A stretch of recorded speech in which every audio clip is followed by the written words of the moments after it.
Assalamualaikum warahmatullahi wabarakatuh.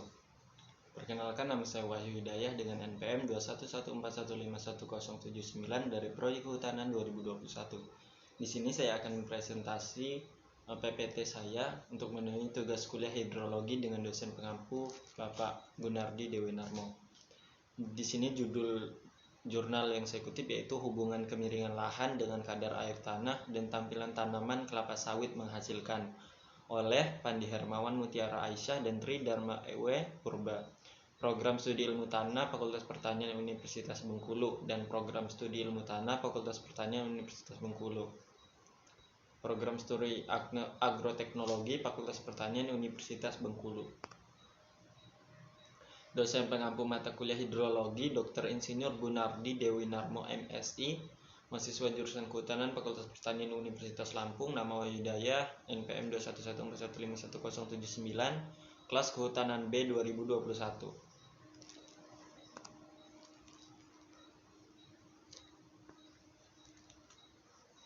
Daftar isi yang pertama, pendahuluan, 2 metodologi, 3 hasilan pembahasan, 4 kesimpulan, 5 daftar pustaka, dan 6 terima kasih.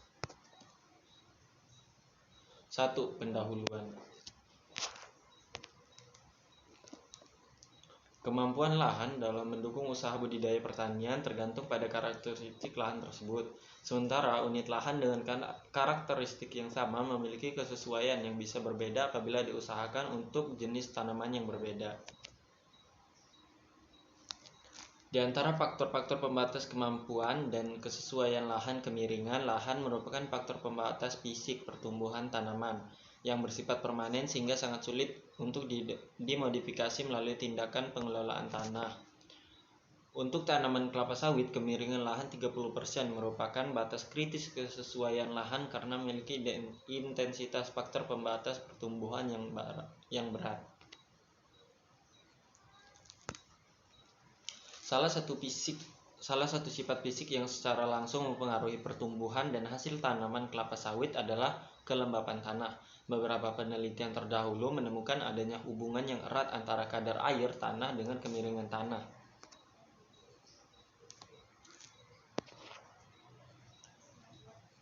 Dengan demikian, hubungan langsung antara kemiringan lahan dengan kelembapan tanah dan tampilan tanaman kelapa sawit perlu dikaji lebih detail guna menghasilkan teknologi pengelolaan tanah dan air yang tepat dalam meningkatkan efisiensi budidaya tanaman kelapa sawit. 2. Metodologi.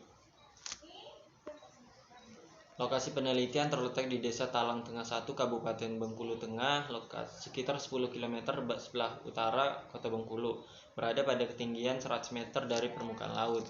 Penelitian dilaksanakan pada tanah ultisol di kebun kelapa sawit rakyat yang ditanam pada tahun 2004. Penelitian ini menggunakan metode percobaan pengukuran atau mensuratif eksperimen untuk monitoring ekologi pada 6 tingkat kemiringan lahan masing-masing 0, 8, 10, 15, 20, dan 30%.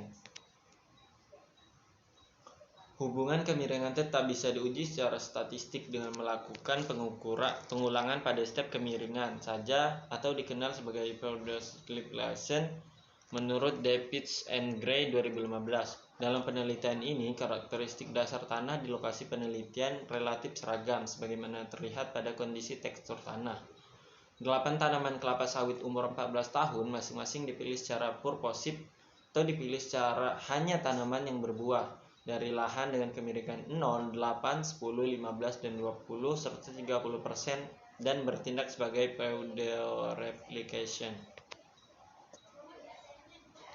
Ini gambar dari kebun sawit. Lalu hasil dan pembahasan.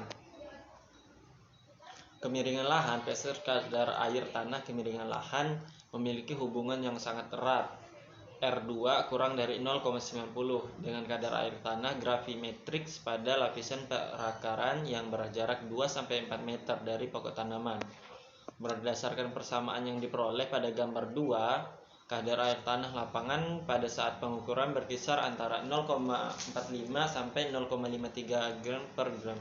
Pada lahan datar kemiringan 0%, selanjutnya turun 0,01 sampai 0,02 G per G untuk setiap kemiringan, kenaikan 1%, kemiringan hingga kemiringan 20% meskipun kembali naik pada kemiringan 30%. Beberapa studi telah menemukan bahwa berkurangnya kadar air tanah pada lahan yang lebih miring berkaitan erat dengan pola hidrologis yang berada di bawah permukaan tanah antara lahan datar dan lahan miring. Pada lahan miring, pergerakan air presipitasi yang masuk ke dalam profil tanah tidak hanya terjadi vertikal sebagaimana pada lahan datar, melainkan juga secara lateral sejajar permukaan lahan dan bergerak mengarah ke bawah lereng. Hidrologis yang demikian menyebabkan jumlah air yang tertahan di lapisan perakaran lebih sedikit pada lahan miring dibandingkan pada lahan yang lebih datar. Peningkatan ketersediaan air pada lahan miring dapat dilakukan melalui berbagai tindakan konservasi air, baik secara vegetatif maupun secara teknis. Tindakan konservasi untuk meningkatkan kadar air pada tanah pada lahan miring yang ditumbuhi kelapa sawit memiliki manfaat ganda, secara langsung mempengaruhi tampilan kelapa sawit dan secara tidak langsung menjaga sumber air bagi wilayah di bawahnya. Penelitian ini juga menghasilkan kelembapan tanah yang bervariasi menurut jarak pengukuran dari batang kelapa sawit. Penelitian ini juga menghasilkan kelembapan tanah yang bervariasi menurut jarak pengukuran dari batang kelapa sawit. Hasil penelitian ini menunjukkan bahwa kemiringan lahan yang diteliti cenderung memiliki hubungan linear yang positif dengan variabel pertumbuhan dan linear negatif dengan variabel hasil kelapa sawit. Fenomena di atas mengisyaratkan bahwa kelapa sawit yang ditanam pada lahan yang lebih miring cenderung mempercepat pertambahan tinggi dan lingkar batang tanaman, namun menurunkan jumlah dan bobot TBS dibandingkan lahan yang lebih datar. 4. Kesimpulan. Kelembapan tanah menurun secara signifikan dengan bertambahnya kemiringan lahan kecuali di sekitar batang kelapa sawit. Kadar air tanah juga menurun mengikuti jarak dari pohon kelapa sawit, namun meningkat kembali ketika mendekati batas ujung kanopi dari pohon terdekat. Dibandingkan ditanam pada lahan yang lebih datar, kelapa sawit yang ditanam pada lahan yang lebih miring cenderung memiliki tegakan yang lebih tinggi dan lingkar batang yang lebih besar, namun dengan jumlah dan bobot tandan buah segar yang lebih rendah. 5. Daftar pustaka yaitu Apichatmeta, Kasudsiri, 2017. Lalu ada Corgilu, M. Anderson, Udawata, RP 2019. Davids, GM and Gray 2015, dan Nyagumbo, I. Nyamazawa, GN Madembo, C 2019. Oke, terima kasih. Mungkin itu saja presentasi dari saya. Apabila ada kekurangan saya mohon maaf. Apabila ada pertanyaan silahkan email ke email saya wahyudaya4321@gmail.com.